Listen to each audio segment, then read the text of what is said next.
Assalamualaikum warahmatullahi wabarakatuh.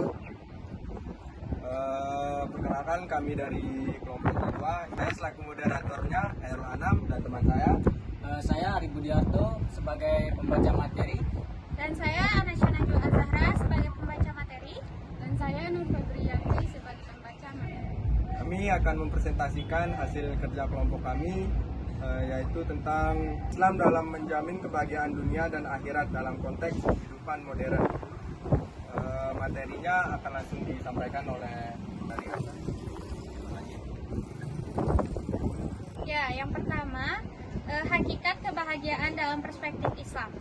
Beberapa wujud hakikat manusia yang dijelaskan di bawah ini akan memberikan gambaran yang jelas bahwa manusia berbeda dengan hewan. Wujud sifat hakikat manusia ini merupakan karakteristik yang hanya dimiliki oleh manusia.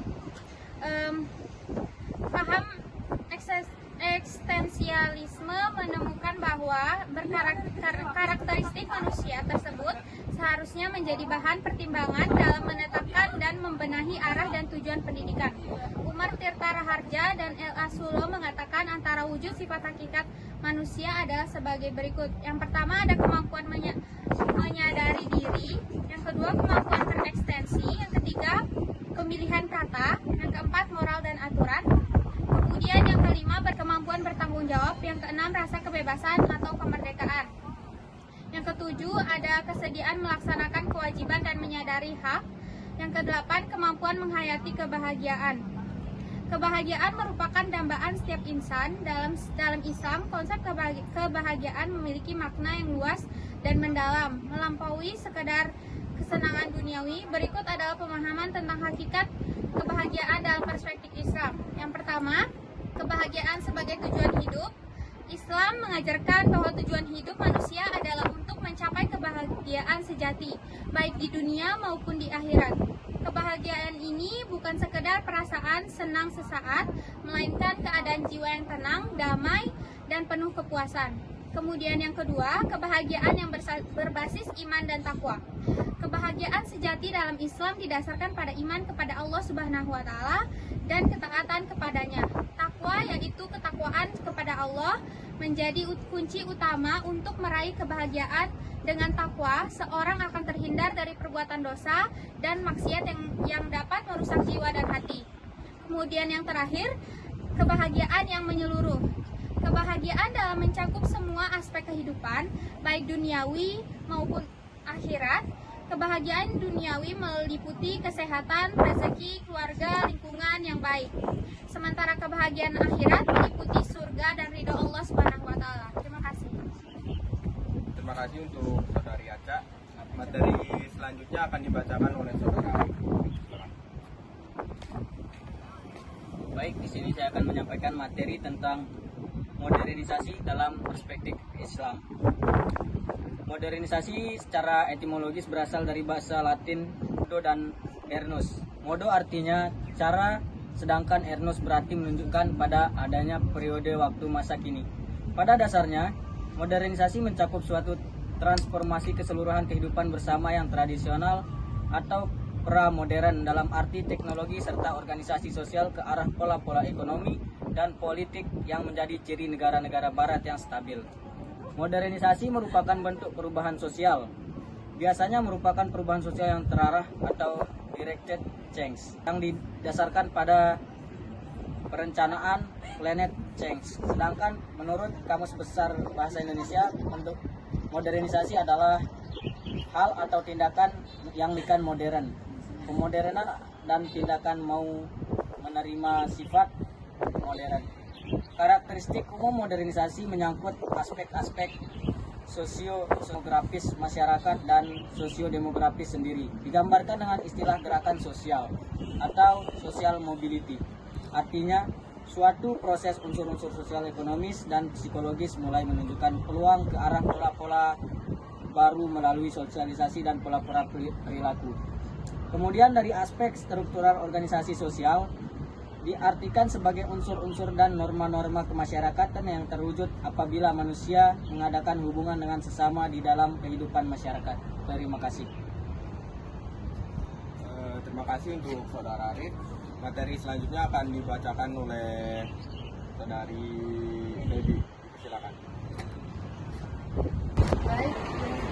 kebahagiaan dunia dalam konteks Islam. Dalam Islam, kebahagiaan dunia bukan hanya sekedar kekuasaan fisik atau material, melainkan mencakup kesejahteraan spiritual, emosional, dan moral. Islam menekankan keseimbangan antara aspek material dan spiritual dengan prinsip-prinsip yang mengarah pada kebahagiaan sejati. Yang kedua, kebahagiaan dunia dalam konteks Islam. Konteks kebahagiaan dalam Islam yang pertama, hubungan yang kuat dengan Allah Subhanahu wa taala. Kebahagiaan yang hakiki dalam Islam bermula dari hubungan yang dekat dengan Allah Subhanahu wa taala. Seorang muslim yang memiliki iman yang kuat akan merasakan ketenangan jiwa, sakinah, dan kepuasaan batin. Meskipun menghadapi tantangan hidup, Al-Quran menegaskan bahwa hati hanya akan tenang dengan mengingat Allah. Dua, keseimbangan. Islam menekankan konsep keseimbangan dalam segala hal, termasuk kebahagiaan duniawi. Manusia tidak boleh terikat pada materialisme, tetapi juga tidak dianjurkan untuk sepenuhnya menjauh dari dunia. Islam mengajarkan untuk menjalani kehidupan dunia dengan niat yang baik dan sesuai dengan ajaran agama. 3. Amal saidah dan ibadah. Kebahagiaan di dunia juga terkait dengan perbuatan baik dan ibadah.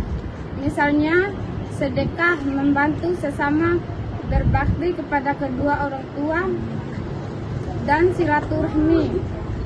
Amal ini dapat menimbulkan kebahagiaan yang mendalam karena menghubungkan diri dengan komunitas dan menciptakan makna yang lebih besar dalam kehidupan. 4. Kepuasaan hati. Islam mengajarkan konsep makna yaitu rasa cukup dan syukur terhadap apa yang dimiliki kepuasaan. Ini menghindarkan orang muslim dari sifat serakah dan iri hati yang dapat merusak kebahagiaan batin. Rasulullah SAW bersabda, bukanlah kekayaan itu banyaknya harta, tetapi kekayaan yang sebenarnya adalah kekayaan hati. 5. Hidup sesuai syariat. Kebahagiaan dunia akan dicapai jika seseorang hidup sesuai dengan ketentuan syariat. Islam mengatur semua aspek kehidupan dari hubungan sosial, muamalah hingga ibadah, sehingga menghindarkan manusia dari konflik hati dan memberikan paduan yang jelas.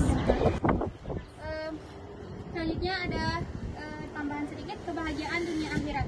Islam tidak memisahkan kebahagiaan dunia dan akhirat, justru kebahagiaan di dunia dapat menjadikan jembatan untuk kebahagiaan akhirat jika dilakukan dengan niat yang benar dan sesuai tuntunan agama. Kesimpulannya yaitu kebahagiaan dapat diciptakan baik kebahagiaan dunia maupun akhirat dengan cara mentaati perintah dalam ajaran Islam dan perintah di kehidupan di dunia sesuai dengan aturan yang berlaku atau ditunjukkan kepada manusia tersebut.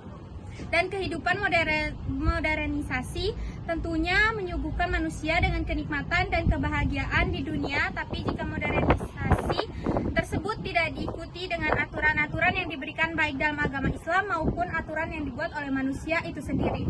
Karena setiap aturan memiliki tujuan, begitu pula dengan aturan dalam agama Islam ditunjukkan agar manusia bisa hidup bahagia nantinya di akhirat, dan aturan di dunia agar manusia bisa hidup dengan bahagia tanpa adanya permasalahan dengan manusia lainnya. Terima kasih. Oke, itu saja yang dapat kami sampaikan. Selebihnya mohon maaf atas kekurangannya dan terima kasih. Kami tutup dengan Assalamualaikum Assalamualaikum warahmatullahi wabarakatuh.